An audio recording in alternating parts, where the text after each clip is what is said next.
Por abram a sua Bíblia no livro de 1 Reis, capítulo 18. 1 Reis, capítulo 18. Quero louvar a Deus pela vida da missionária Maria Israel, que foi boca de Deus para falar comigo nessa noite. E essa questão da saúde é uma realidade, porque ultimamente eu tenho sentido algumas coisas meio estranhas. E eu tenho uma irmã, irmãos, que mora aqui há mais de 20 anos, né? E ela não serve ao Senhor, nem ela, nem meu cunhado, meus sobrinhos. Há anos que nós estamos orando pela salvação dessa família. E ela me disse que aqui, nessa cidade, há um médico cardiologista muito bom, que ela e meu cunhado passam por esse médico já há muitos anos. E ela conseguiu marcar uma consulta para mim agora, dia 27 de fevereiro, porque é muito difícil, né, conseguir um agendamento com ele.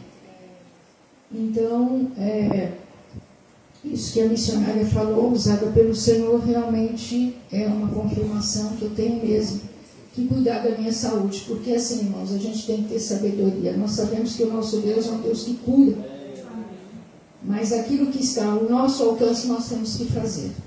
E Deus muitas vezes usa a ciência, usa a medicina, usa os médicos, usa os medicamentos para curar o nosso corpo físico. Então nós temos que fazer a nossa parte, e aquilo que nós não podemos fazer, o Senhor faz. Amém? Então, 1 Reis capítulo 18, nós estamos aqui nessa noite, irmãos, na 5ª semana da campanha Promessa do Pai.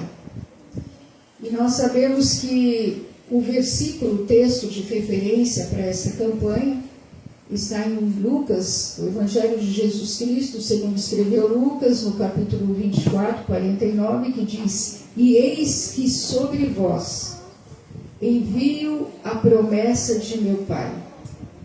Ficai, porém, na cidade de Jerusalém, até que do alto sejais revestidos de poder. Jesus, ele está instruindo os seus discípulos. Ele está dizendo: olha, vocês fiquem em Jerusalém. Para quê? Para que vocês sejam revestidos do alto. Para que eles possam dar continuidade à missão evangelizadora. Para que eles possam testemunhar com poder, com eficácia, com autoridade. Para que eles possam receber o batismo com o Espírito Santo. Então, o revestimento de poder, irmãos, é algo que todos nós desejamos, todos nós queremos. E nós estamos fazendo esta campanha com este propósito. Glória a Deus. E nunca foi tão necessário o revestimento de poder como nos dias de hoje. Antigamente, eu que nasci no lar cristão, a minha vida inteira foi dentro da igreja, ajudando meu pai no seu ministério, a minha mãe como uma missionária, meu pai como pastor.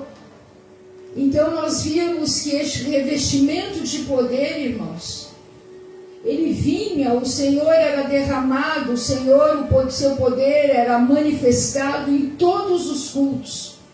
Isso era normal, Aleluia. era comum. Era uma rotina. Hoje não. Hoje nós precisamos até fazer campanha para isso. Verdade. Hoje nós precisamos conscientizar o povo de que é necessário o revestimento de poder, porque infelizmente as igrejas não têm ensinado, os pastores não têm ensinado sobre esta necessidade de revestimento de poder. Por quê? Neste tempo difícil que nós estamos vivendo, só vai sobreviver, irmãos, quem estiver revestido de poder. Só vai sobreviver quem receber com este revestimento poder e autoridade sobre principados, sobre potestades. Ter o discernimento espiritual e entender que a luta, a batalha, a peleja que você está atravessando não é algo natural, é algo espiritual. Então você precisa ter autoridade para repreender. E não é para nós ficarmos na dependência do pastor, da pastora, do missionário, da missionária. É este derramamento do Espírito, ele está disponível para todos nós, para toda a igreja, para todo o povo de Deus. E a Bíblia diz que o Senhor orienta e diz: olha, vocês fiquem em Jerusalém. E eles ficam, e a Bíblia fala que eles ficam em oração. Aleluia. Eles ficam em unidade, ou seja, estavam mais ou menos aproximadamente 120 pessoas no cenáculo, buscando no mesmo propósito, dentro da mesma visão daquilo que o Senhor estabeleceu. Porque quando há unidade, o poder de Deus se manifesta. Quando há unidade, a bênção do Senhor é derramada sobre o povo, sobre a igreja.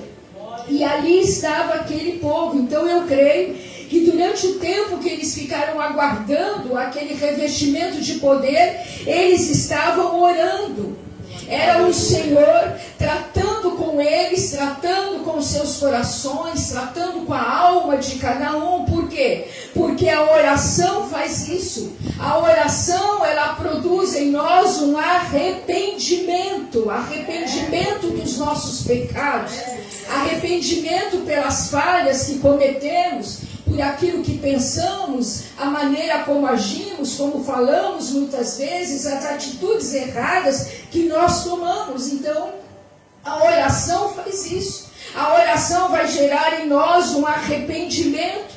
O arrependimento Aleluia. vai gerar quebrantamento. Glória. E nós sabemos que quando um coração está quebrantado, ele é um terreno fértil para o derramamento do Espírito Santo. O Espírito Santo só será derramado em um coração quebrantado, em um coração que está aberto para receber a poder, a unção do alto. É só desta maneira, irmãos, desta forma.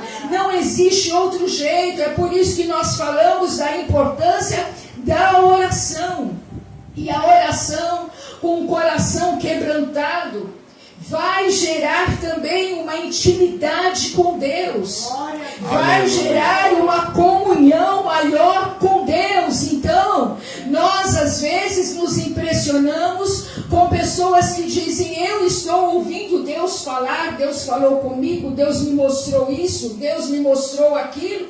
E nós muitas vezes nos surpreendemos e dizemos assim: nossa, mas Deus fala tanto com esta pessoa, e por que é que Deus não fala comigo desta maneira?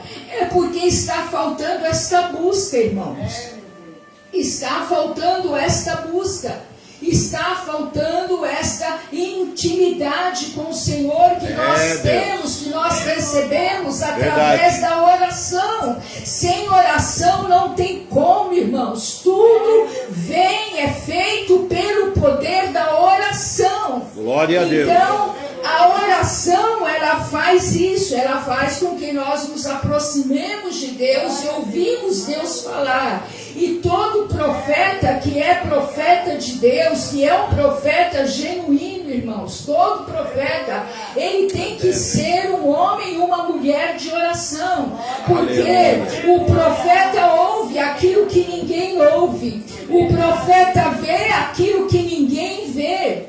Por quê? Por causa da sensibilidade espiritual. À medida que nós vamos tendo essa comunhão com o Senhor, nós vamos nos tornando mais sensíveis às coisas espirituais. E as pessoas acham que nós somos loucos, que nós somos malucos. Meu Deus! Mas nós não nos importamos quando nós somos rotulados de loucos, de malucos. Porque, como disse a missionária, o nosso negócio é com o Senhor. Aleluia! Quem nos chamou foi Deus. Quem cuida de nós é Deus. Quem se responsabiliza pela palavra que sai da nossa boca é Deus. Então nós não temos que nos preocupar quando somos apontados, quando somos criticados por A ou por B. Nós temos é que obedecer e nos deixar ser usados nas mãos do Senhor como um instrumento poderoso para trazer libertação, para trazer cura, para trazer salvação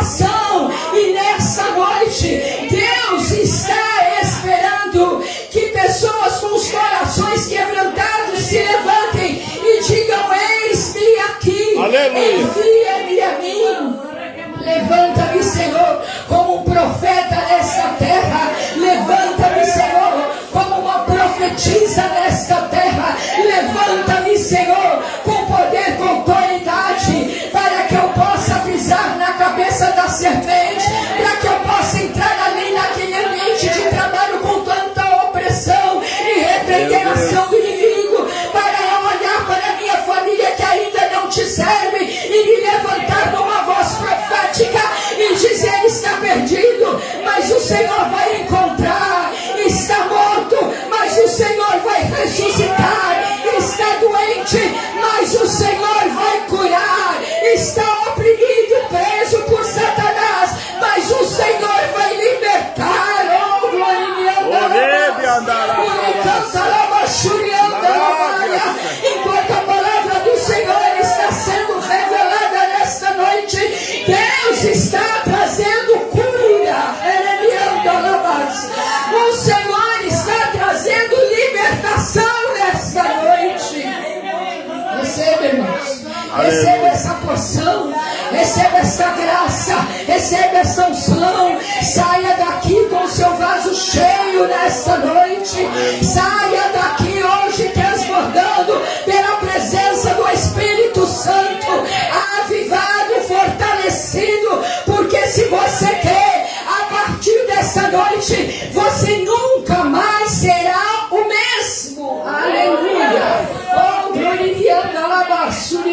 Oh, glória.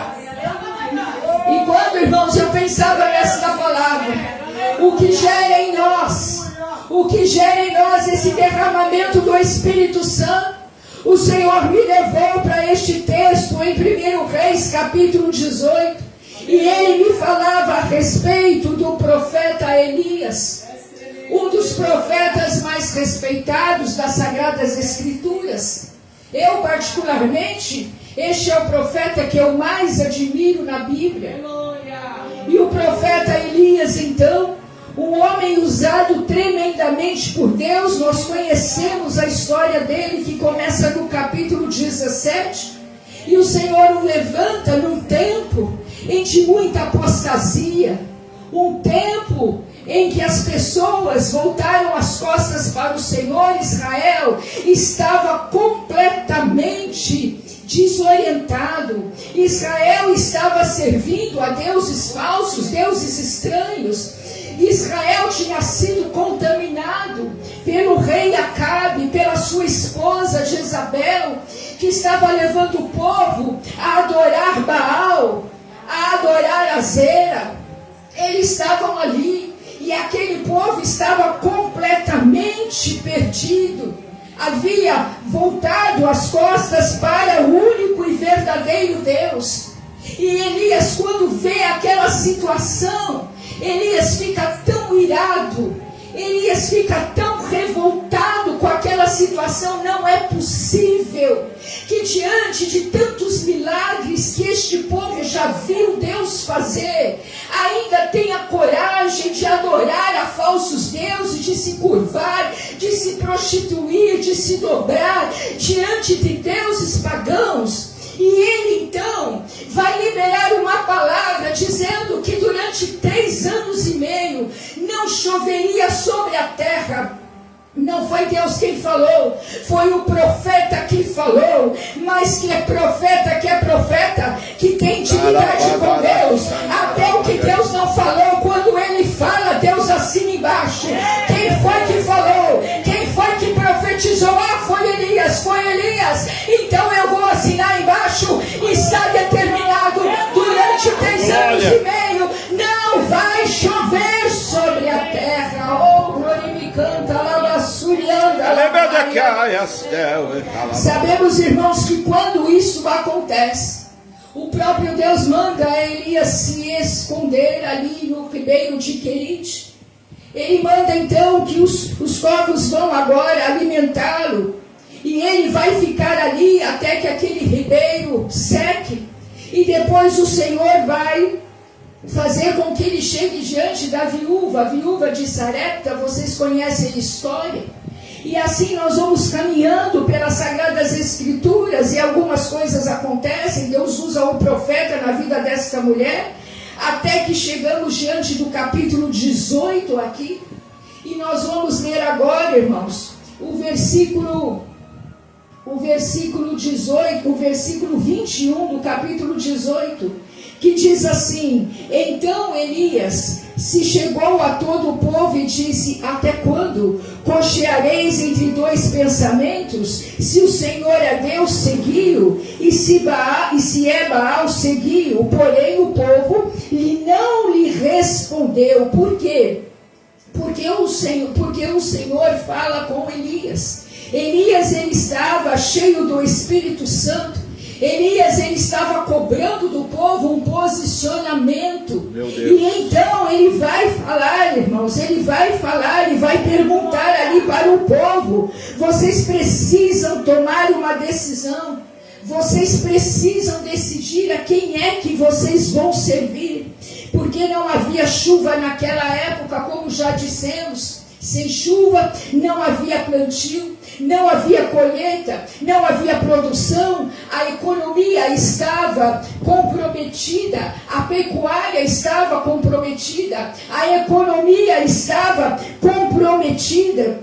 Mas depois que Elias libera esta palavra, dizendo que não choveria durante este período, ele começa a ser perseguido. E então o Senhor manda para o ribeiro de Querite. O Senhor manda e cuida dele, trata dele, levanta aquela viúva para cuidar dele. Aleluia. E quando chega no capítulo 18, ele então vai se apresentar a Acabe, porque o Senhor libera uma palavra. Agora já não era mais Elias, era o próprio Deus dizendo assim: olha, eu darei chuva sobre a terra, vai voltar a chover. Eu estou repetindo, irmãos, para nós entendermos bem. Aleluia. Os irmãos tenham paciência comigo, irmãos, porque a minha formação, eu sou professor, e como professor eu sou muito didática, eu gosto de explicar tudo nos mínimos detalhes, para que a gente possa entender o contexto e aquilo que o Senhor quer falar conosco dentro da sua palavra.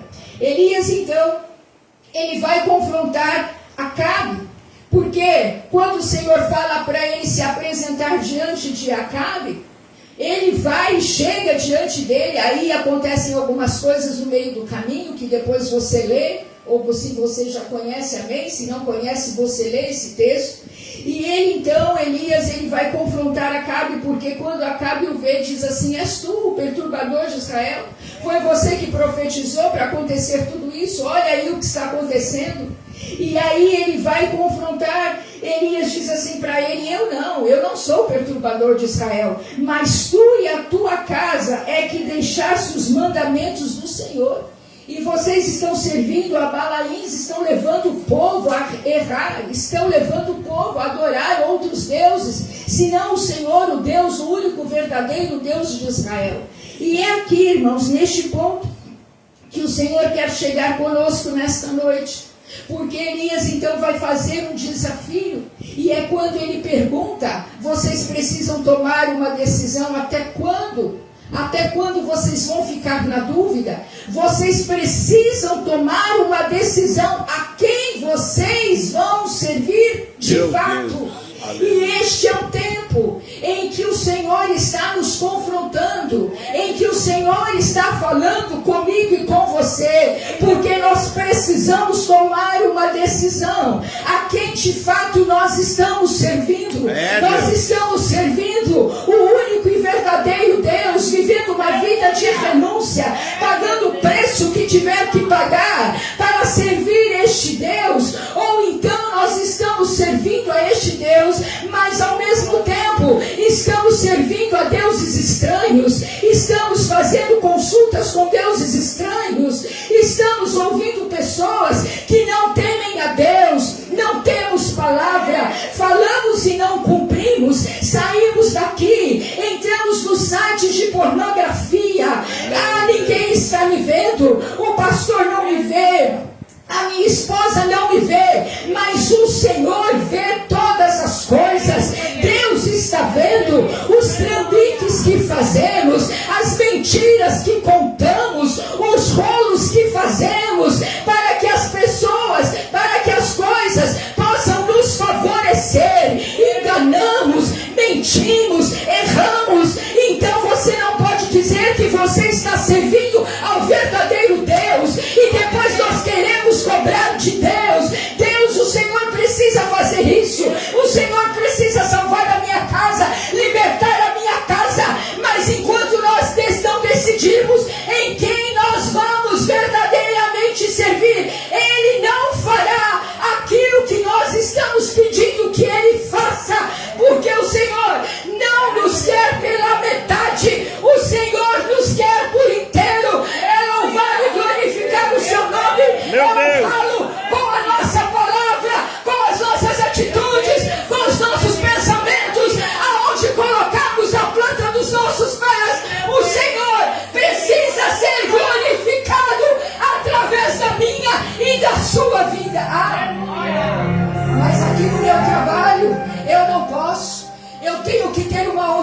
postura. Eu não posso demonstrar que eu sou cristã, pentecostal ainda, misericórdia, do sarando vidas, naquela casa de profetas, jamais. Ovelha do pastor Alexandre, jamais, não.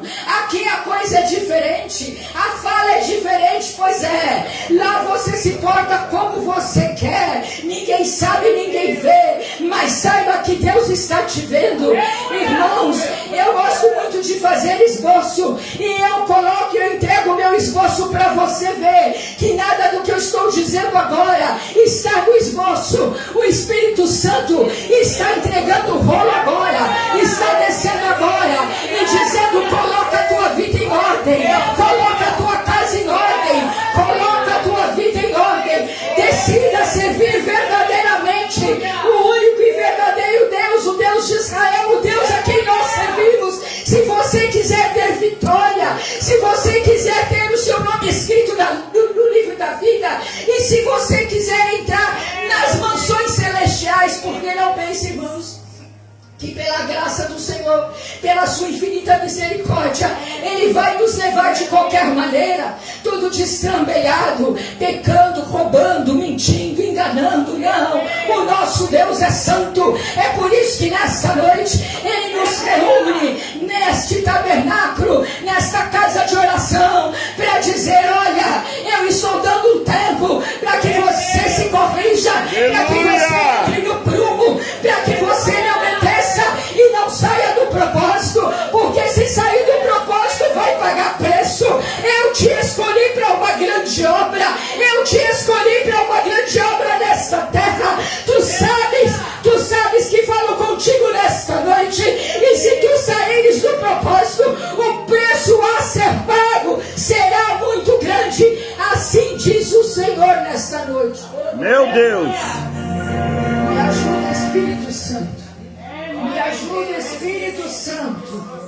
Elias então vai fazer um desafio e diz assim: olha, reúne todos no Monte Carmelo, reúne lá os 400 profetas de Baal, reúne os 400 profetas de Azera, coloca lá, e nós vamos ver agora, nós vamos preparar um sacrifício, nós vamos colocar fogo na lenha, sem colocar fogo na lenha, e nós vamos clamar ao Deus. Vocês vão clamar por Baal. Se Baal responder, se receber o sacrifício, se receber o holocausto, então Ele é o verdadeiro Deus. Agora, se nada disso acontecer, eu vou clamar ao único e verdadeiro Deus, o meu Deus, o Deus a quem eu sirvo. Aleluia. E se Ele receber o sacrifício, então Ele será o único e verdadeiro Deus. Todos irão saber. Irmãos, diz a Bíblia que antes de oferecer o sacrifício, olha aí o versículo 30, então Elias disse a todo o povo: antes de oferecer o sacrifício, chegai-vos a mim. E todo o povo se chegou a ele e reparou o altar do Senhor que estava quebrado. Aleluia. Foi preciso reparar o altar antes de oferecer o sacrifício, antes de o fogo descer do céu. Um dos símbolos do Espírito Santo é o fogo. Nós queremos fogo, nós queremos poder, nós queremos autoridade, nós queremos ser usados nos dons espirituais, mas nós estamos com o nosso altar quebrado.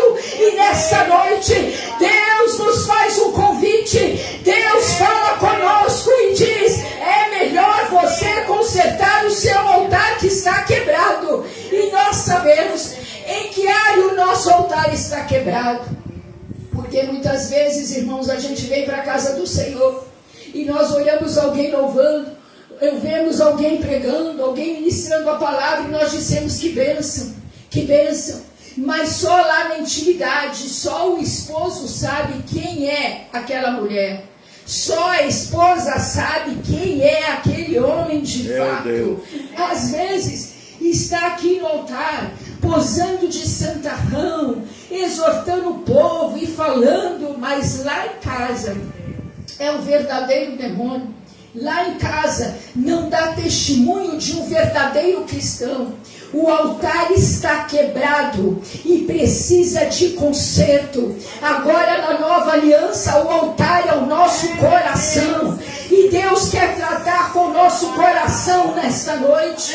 Deus quer tratar com a nossa alma nesta noite. Deus está entrando e olhando cada canto do nosso coração, aonde precisa ser reparado este altar. É a oportunidade que Ele está nos dando, porque quando nós reparamos o altar, como Elias fez, Elias reparou o altar, e quando ele reparou o altar, e ele começou a fazer aqui, de acordo com o Senhor, com o que o Senhor havia estabelecido.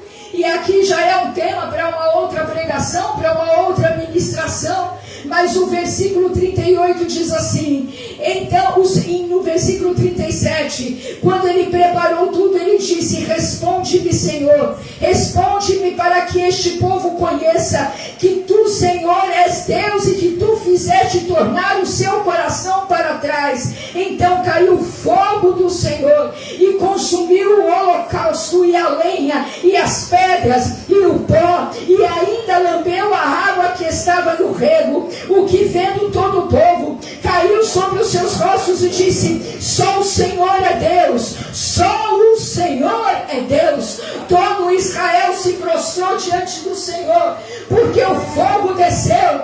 Mas para o fogo descer, foi preciso restaurar o altar. Foi preciso colocar a lenha foi colocada ali, para que o fogo descesse, para que o Senhor recebesse aquele holocausto. Irmãos, quem traz o graveto, quem traz a lenha somos nós. De que maneira? Com uma vida reta diante do Senhor, sendo verdadeiros diante do Senhor. Não é sendo uma coisa aqui, outra coisa lá fora. Não é aqui vivendo uma coisa e lá fora vivendo outra completamente diferente, não. Quando nós estamos trazendo lenha, e a lenha vem, e vem através do nosso glória, vem através do nome do Senhor está sendo glorificado, vem através do salmo, vem através do testemunho, vem através da palavra liberada que nós profetizamos, vem através da oração, vem através da comunhão. São os gavetos que nós estamos trazendo, são as lenhas que nós estamos trazendo. Irmãos, uma batalha está sendo travada no mundo espiritual. Os irmãos me ajudem, que eu estou sendo sugada, mas o Senhor está comigo. Eu sinto a presença do Senhor aqui, o Espírito Santo está aqui, e o Senhor está entrando em lares, o Senhor está mudando corações. Alguém está dizendo: eu nunca tinha ouvido ouvir esta palavra desta maneira. Deus está tratando comigo, Deus está me confrontando, mas não é para te envergonhar, não é para te expor, é porque o Senhor te ama, e Ele quer que você conserte o seu altar, e a hora que você consertar, sem dúvida alguma, o fogo vai descer, e Deus vai te usar com poder, com autoridade. Deus vai salvar a sua casa, Deus vai libertar a sua família, Deus vai entrar na sua causa. Aquilo que você busca há anos, só pelo poder, a presença do Espírito Santo. Não precisa fazer nada, não precisa correr atrás de A e de B, não precisa correr atrás de gerente de banco, não precisa correr atrás de nenhuma autoridade, não precisa correr atrás de parentes, de familiares. Só pela presença do Espírito Santo, há um som na tua vida, aonde você vai passando, Deus vai colocando as coisas no lugar, Deus vai te dando autoridade, Deus vai te dando sabedoria, Deus vai te dando estratégias. Você vai obedecendo. Alguém olha e diz: Elias, você é maluco, Elias, você é louco de fazer este desafio, Elias, você está correndo um grande risco. Só que tem uma coisa: Elias sabia quem era o seu Deus, Elias sabia que Deus iria responder. Elias tinha intimidade com o Senhor, ouvia a voz de Deus, e quando ele precisou, o Senhor desceu com fogo, e o Senhor consumiu o holocausto, o Senhor recebeu o sacrifício, o Senhor honrou Elias perante todo Israel, e todos foram obrigados a reconhecer que só o Senhor é Deus, só o Senhor é Deus, na sua casa, na sua família, aonde você estiver.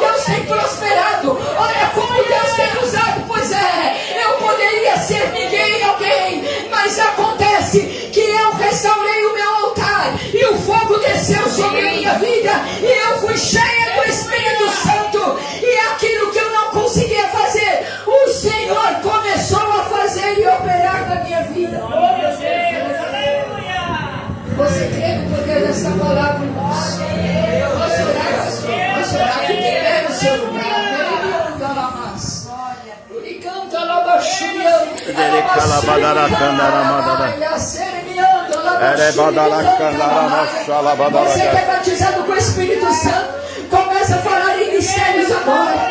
Começa a falar. Você que é batizado, esse é o batismo com o Espírito Santo. Você que há muito tempo não fala em línguas, seja renovado nessa noite. Seja renovado nessa noite. Seja renovado nessa noite. Seja renovado. Vai orando, vai dizendo: Senhor, me ajuda a restaurar o altar. Ajuda-me, Senhor, a restaurar o altar. Ajuda-me, Senhor, a consertar o altar. E o fogo vai descer. O fogo vai descer sobre a sua vida. O fogo vai descer sobre a sua casa. O fogo vai descer sobre o seu trabalho. O fogo vai descer sobre a sua família. O fogo vai descer sobre o seu ministério. Esse é o consolo do Espírito Santo nessa noite. Seja curada nessa aula, a sua alma nessa noite. Seja abraçada pelo Espírito Santo de Deus.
Aleluia.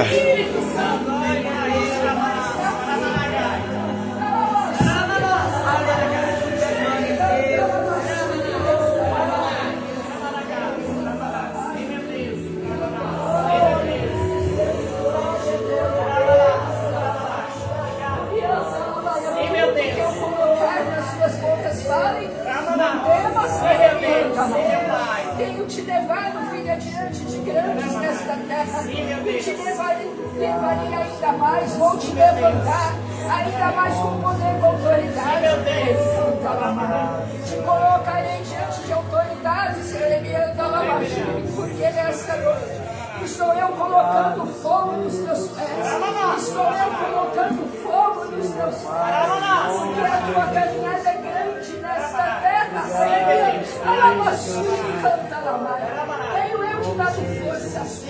eu te dado coragem, tenho eu te dado autoridade. Eis que te dou o poder, não somente caminha, anda e fale aquilo que eu colocar na sua boca, porque sou eu Deus na terra e caminho contigo. E eis que vou honrar, ele me canta, eis que vou honrar, e todas as causas que tu tens colocado diante do meu altar, vou eu responder com fogo e te darei uma grande vitória.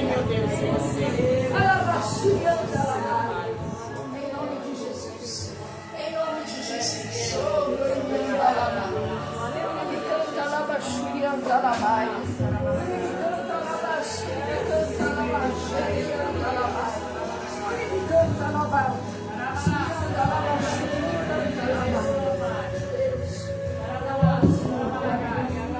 Vai orando, irmão, vai orando. Vai orando.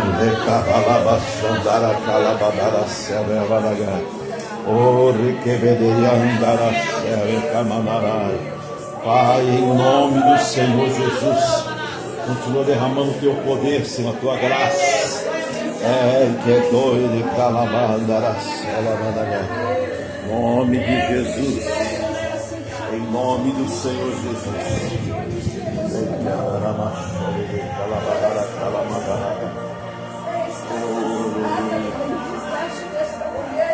Espírito Santo. Oh Espírito Santo. Oh glória. Oh glória, oh glória.